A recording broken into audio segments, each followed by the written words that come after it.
Hello everyone, my name is Chris Kim. I'm a developer relations advocate for the Algorand Foundation, where I help developers to build on the Algorand blockchain. I educate them through video tutorials and code demos and all of that stuff. For those of you who don't know what Algorand is a layer 1 blockchain that's fast, secured, and decentralized. It's founded by Silvio Macaulay, one of a renowned cryptographer, a Turing Awards winner, who've created technologies like zero-knowledge proofs and verifiable random function. So as someone who works for a layer 1 blockchain that acts as a foundation of the entire Web3 infrastructure, I want to share my insights on why I think blockchain is here to stay and why I'm excited about its future. So why did blockchain come into our world in the first place? What are the problems that we face today that blockchain is solving? Problem number 1. Digital data today is not authentic or valuable. This is because, 1, all data is owned by someone, a big tech company or a cloud provider. Data is owned by someone. And that owner has every right to do whatever they want with that data.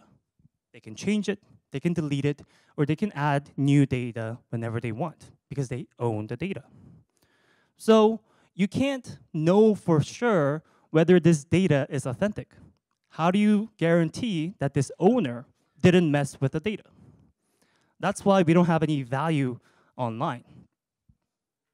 Data can also be infinitely copied. So if I have this one piece of data, I can create an exact replica of it, infinite amount of time. And when you can do that, that thing is not valuable. Because of these characteristics that data have, we can't put essential information like our identity online. There's a reason why we still carry around a physical passport when we're traveling online. We also can create a native digital money. This is because since data can be always copied, if I have one digital dollar or euro, I can copy that and use it in 2 different places. Now that wouldn't be money, and that would make me a trillionaire. I can buy everything in the world. And that's called the double spend problem. And no one was able to solve this problem, so no one could make a digital currency. We also can't put any type of proof of ownership, proof that I own this house. We have a physical document with stamps and signatures, even today in 2023. This is all because we can't guarantee that a piece of data is authentic. Problem number 2. The current internet that we use today prioritizes and sacrifices privacy for comfort. The modern internet is centered around these big tech companies. Then they gather your data, and they use that data to personalize your internet experience. Now, what's so bad about that, right? You know, I like that my YouTube is recommending these videos that I'm interested in. Well, it wouldn't be such a problem if these big tech companies manage our data well. But it has been proven that that is not the case. In 2012, there's a famous story where Target, a retail company in the United States, figured out that a teenage girl was pregnant even before their family did. So this is how the story goes. The father receives a pamphlet from Target. And that pamphlet was it was for that teenage girl, but it was recommending products like baby cribs or baby clothes, products that a pregnant woman would be interested in. But the father was furious because his daughter was in high school. So he went to Target, all furious, demanding what's going on. Turns out, according to a data analyst from Target, they realized, based on all the user data they've collected, that a pregnant woman are more likely to buy unscented lotion or vitamins like zinc or magnesium. And just by using this piece of data, they were able to predict with 87% accuracy that someone was pregnant. And they were also able to predict the delivery date of these women. So this is an example of how scary and how powerful data can be. And we are seeing these companies use our data because they own the data. They can do whatever they want with it to come up with these kind of predictions. And this problem is even more emphasized in this documentary called The Social Dilemma. This is on Netflix, so you can all go there and watch it. But it's a documentary about how these tech companies are using our data to dictate the way we behave, the way we think, and the way we act. So this is a quote from that website, and I'll read it out to you. It says, "Never before have a handful of tech designers had such control over the way billions of us think, act, and live our lives." So, obviously, the way these tech companies are using our data, and they're able to dictate the way we think. Now, when I first saw this, I thought they were over-exaggerating. Like, I'm not easily manipulated. I don't think they can dictate the way I think. Well, Cambridge Analytica, a data company, obviously disagreed with me.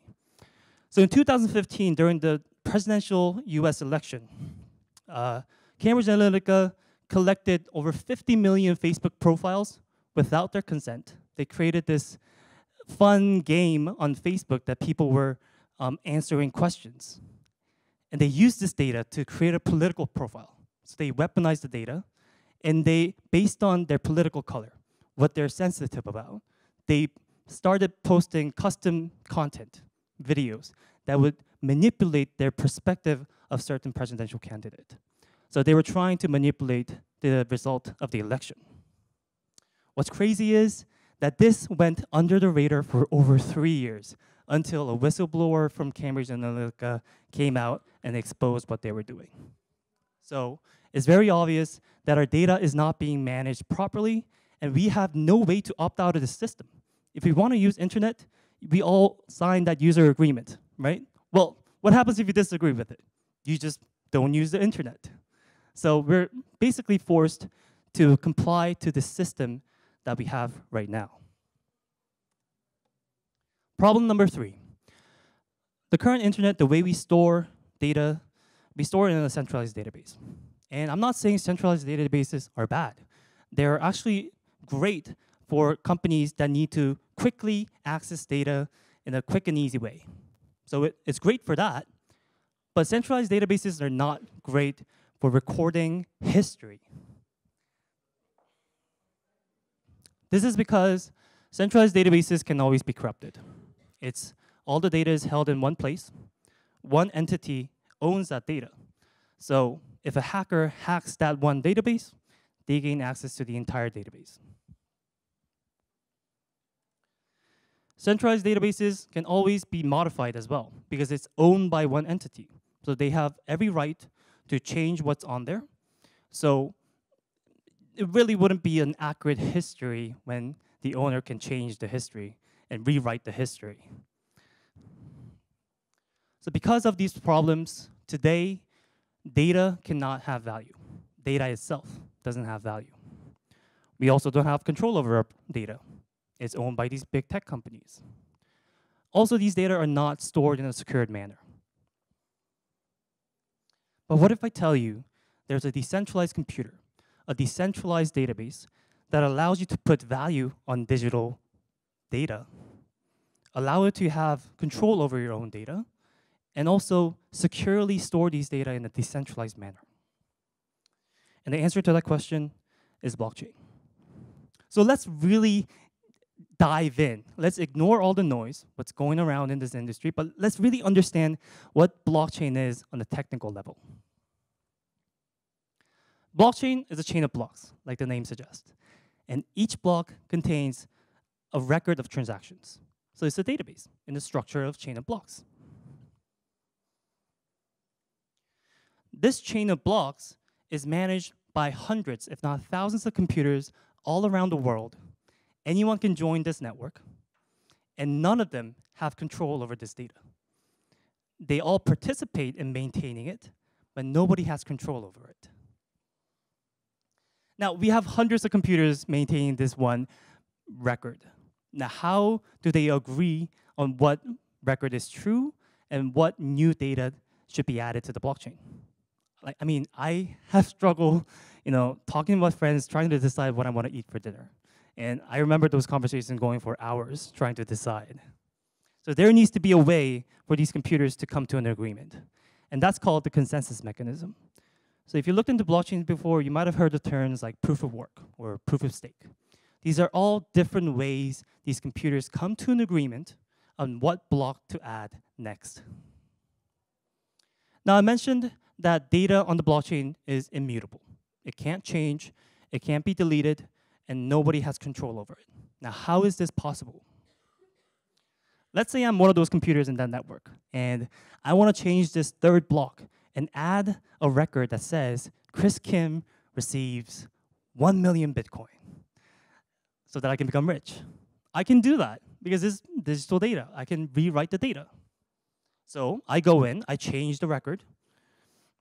But when I said these blocks are chained together, it means that when a block is tampered with, all of the following blocks are affected as well. Now, this is because every block has a unique ID. And that ID is created by using the previous block's ID. So if the previous block's ID changes, then all of the IDs of the following blocks change as well. So it becomes very easy for the network to detect that someone has changed the record. So suddenly this computer sees two different records of the blockchain. Now they're asking the question, what record is true?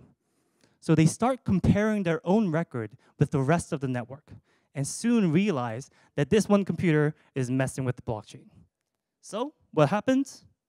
They kick that computer out of the system and they maintain the validity of the record, making the data immutable.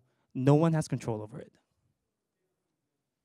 So now we have a database, a computer that allows these three things that wasn't possible today.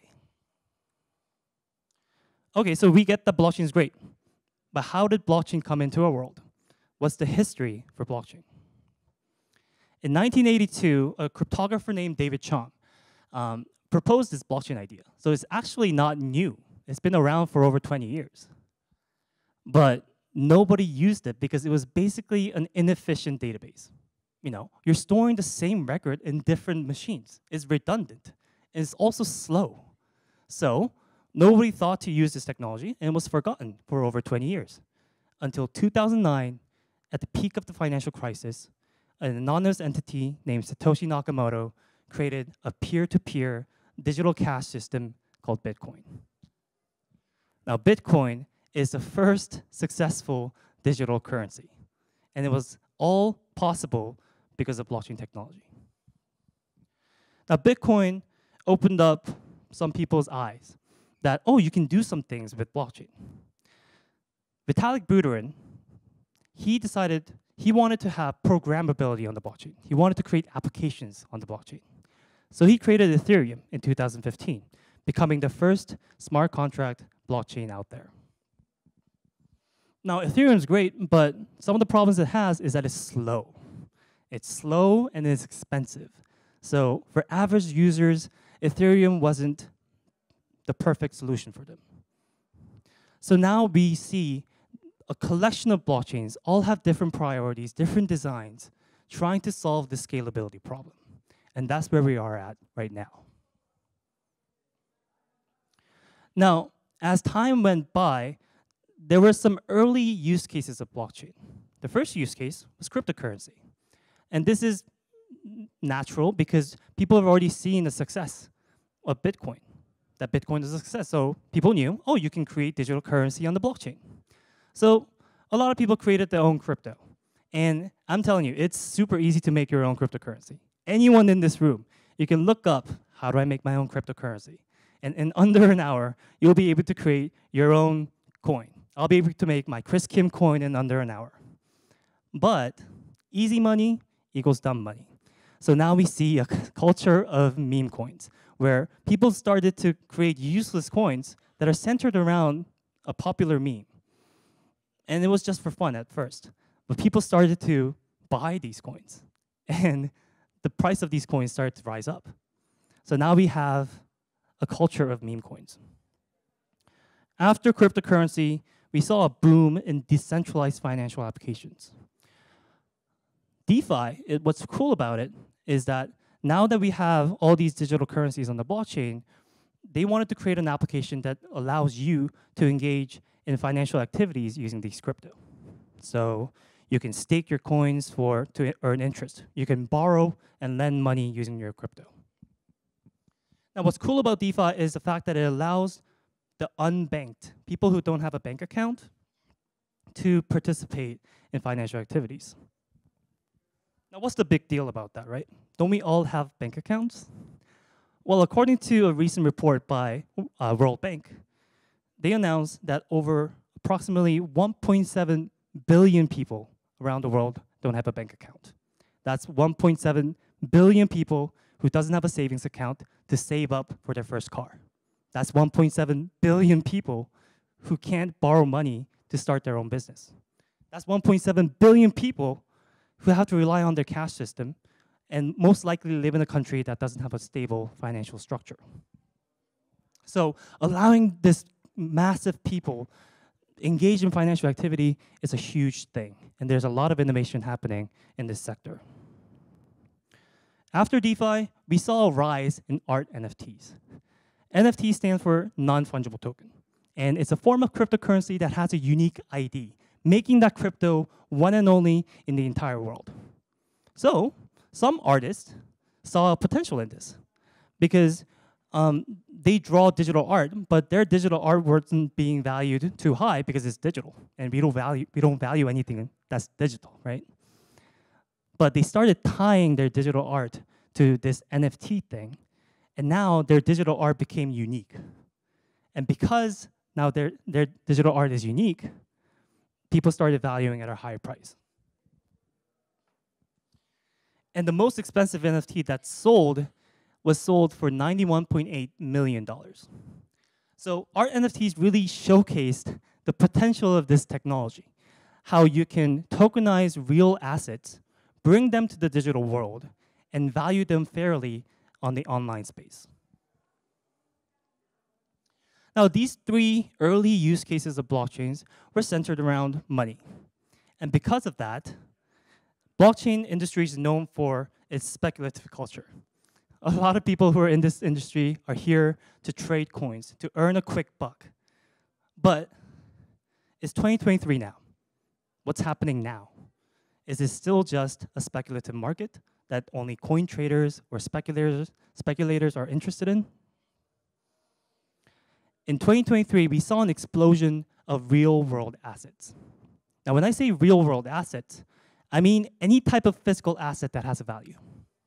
And we started seeing companies tokenizing these real assets, bringing them to the digital world, and do cool stuff with those real assets.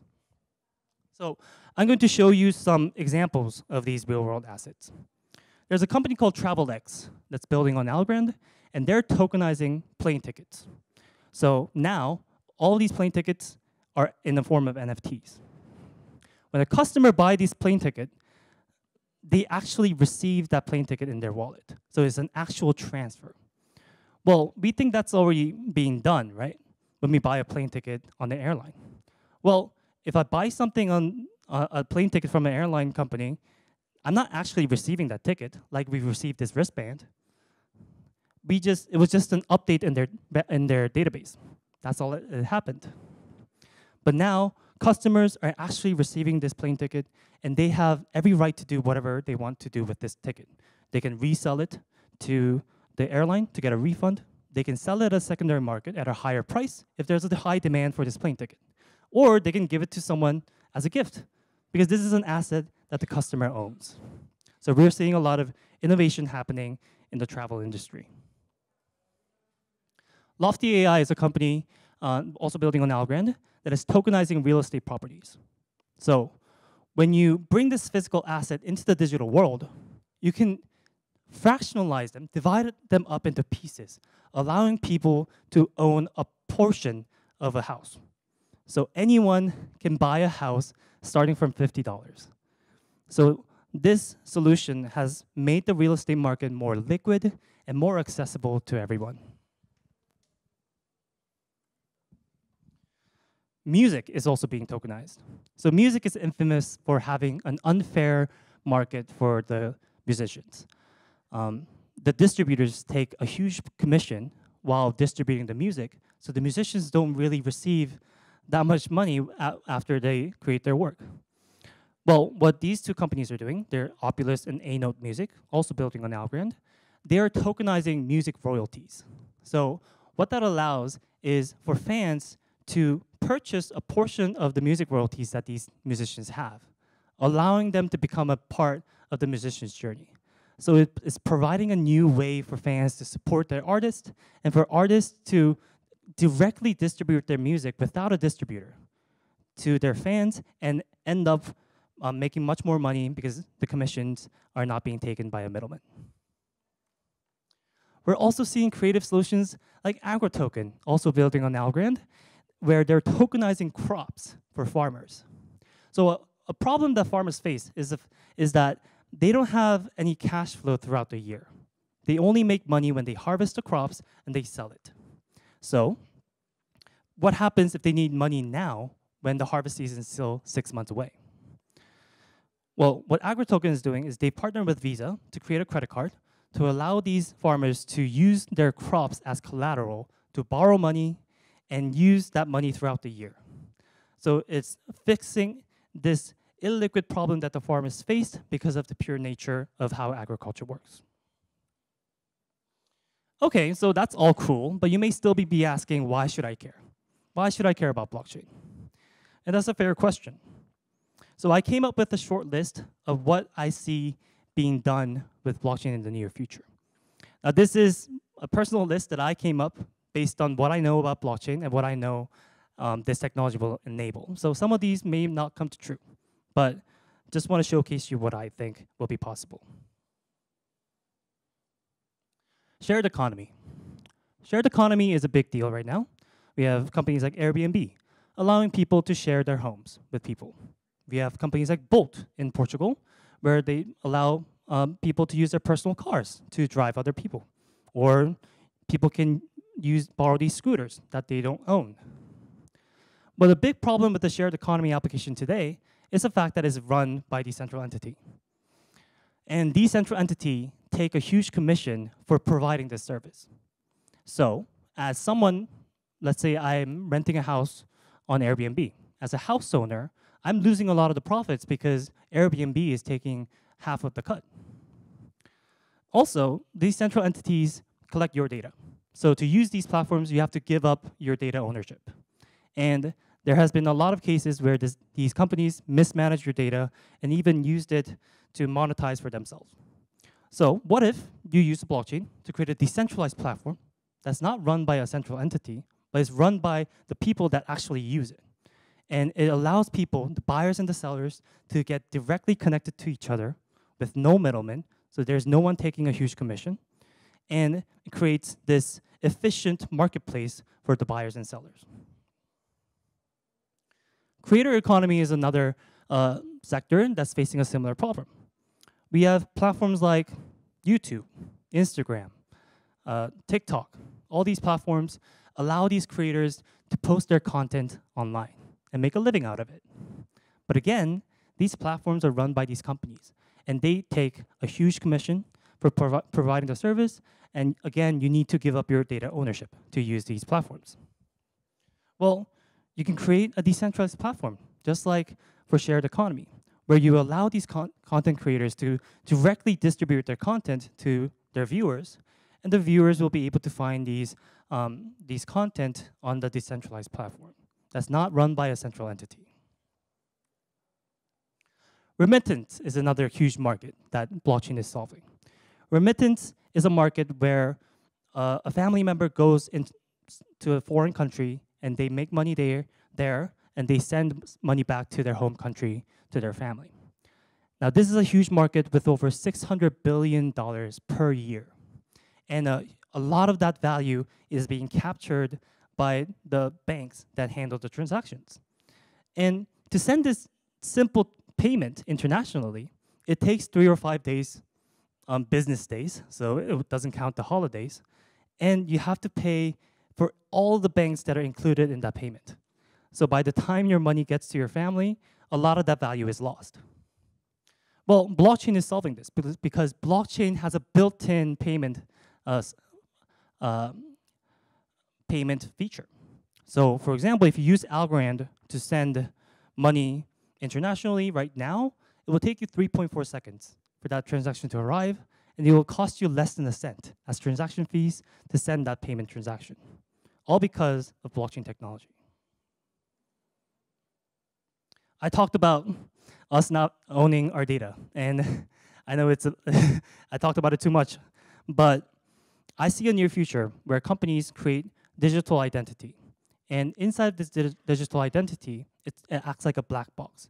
And all of your data, all of your digital trails that you leave when you use the internet will be stored in this black box. Now, if a company wants to access your data for whatever reason, they'll have to ask you permission to use your data. You can even charge these companies to use these data because that data is yours. So you have every right to monetize your data.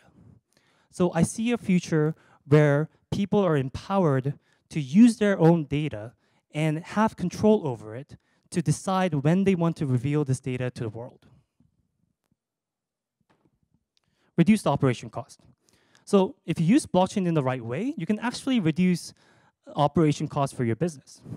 And I want to go back to TravelX, which is a company that tokenizes plane tickets.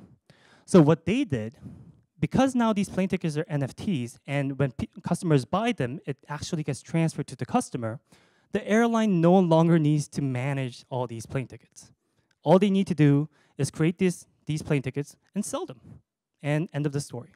Now the customer is responsible for what they want to do with that plane ticket.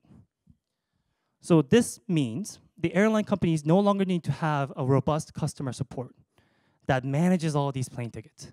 And if you've ever flown internationally or bought a plane ticket, you know the frustration. I mean, you have to pay $20 or $30 more just to get a refundable plane ticket. And this is because the burden is on the airline, and they want to be compensated for their work. And this is not just theory. TravelX has partnered with a South American airline called Flybondi, and they started selling their tickets as NFTs early this year. And already they've flown over 1 million passengers with NFT tickets, and they've seen an increase in revenue because their customers were more likely to buy the plane ticket. Because even though they weren't sure about their travel plans, they knew it was super easy to get a refund. So they were just buying the plane ticket, even if things were unsure. And they also saw a reduction in operation cost because they didn't need to have a robust customer support like before. Immutable digital record. So I mentioned that data on the blockchain is immutable. You can't change it. You can't delete it. So now you can upload some essential information on there. You can upload your health record. So for example, if I'm traveling and unfortunately I get in a car accident and I need to have a surgery in a foreign country. Now that hospital will have to contact my primary hospital back home to get my health record to see if there's any health conditions they should be aware of. Well, this process right now is manual. The hospitals have to call the primary hospital, try to get access, and try to prove that they're actually trying to work on the patient. So this process is very manual and very burdensome right now. But what if you upload your health record to the blockchain, which acts as one source of truth that any hospital all around the world can access when you give them permission to? And it's not just limited to health records. You can upload the proof that you own this car, proof that you own this house, proof that you've graduated from this university, proof that you own this degree, proof that you've worked at this previous company. Right now, we're proving our work experiences with a resume. And the new employers will have to call their previous employers and see if they've actually worked there. That's our way of proving that this person is not lying on their resume. But what if you upload your resume on the blockchain, the data's all the information is verified, so everyone can trust that digital resume without having to manually check everything. So that was a long or short list of what's possible with blockchain. And there's so much more happening in this industry that I couldn't talk about today because of time constraints. What's crazy is that we still don't know what the killer application is for this blockchain technology. And with every innovation happening in this industry, new possibilities are opening up every week. So I encourage you guys to overlook all the noise, all the bad news, all the bad activities that is happening in this industry, and really try to understand what this technology is all about. Try to understand what it works, how it works, what it allows, what people are building with this technology, and see if this technology is something that you can use to build your company. So I hope that my presentation today has inspired you to give blockchain a second chance. Thank you.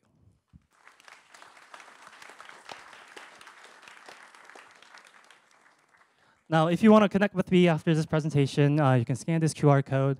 It has links to my LinkedIn, my Twitter, my Telegram, my email. So feel free to reach out with any questions or you just want to connect with me. I'll come back to this screen, but I have 2 more talks in this conference. I have one tomorrow where I'll be talking about, okay, now you know that blockchain is great and you want to work with it, but there are hundreds of blockchains out there. So how are you going to decide what blockchain to build on? So I'll be talking about some of the factors that you should consider when you're deciding what blockchain to build on. And on day 3, which is the day after, on Thursday, I'll be talking about if you decide to build on the Algorand blockchain, I'll explain to you everything that you need to know as a developer to successfully build your application on Algorand. All right, that's it. Thank you so much.